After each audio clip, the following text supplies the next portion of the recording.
తెలంగాణ రాష్ట్ర రాజకీయాల్లో మరో కొత్త పార్టీ పెడతామని రఘునందన్ రావు ఏడాది క్రితం చెప్పిన జోస్యాన్ని నిజం చేస్తూ శ్రీమతి కల్వకుంట్ల కవిత గారు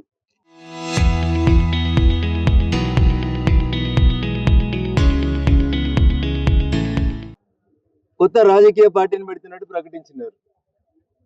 నేను ఆ రోజే చెప్పినా మళ్ళీ చెప్తా ఉన్నాను.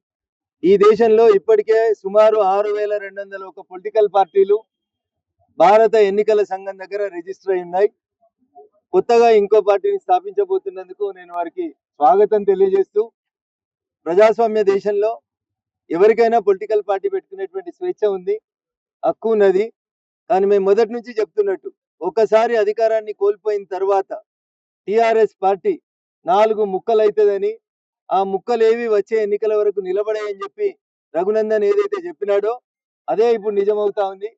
చాలా మంది నేను కవిత కొత్త పార్టీ పెడుతుందని అంటే రఘునందన్ జ్యోతిష్యం చెప్తున్నా అని అడిగిండ్రు.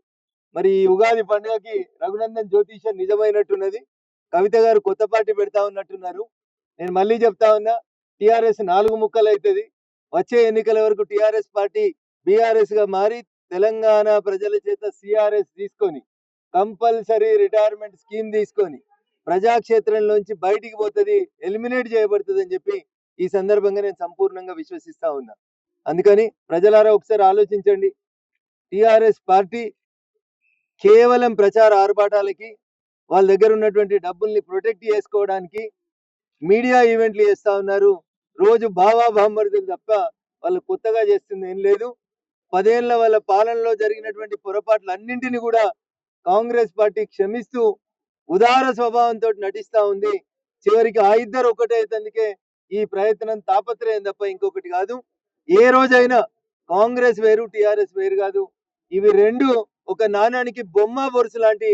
వీళ్ళిద్దరూ కలిసి కొట్లాడతారు, కలిసి పోటీ చేస్తారు. కాబట్టి తెలంగాణ ప్రజలు భారతీయ జనతా పార్టీని ఆశీర్వదించాలని ఈ సందర్భంగా విజ్ఞప్తి చేస్తాను.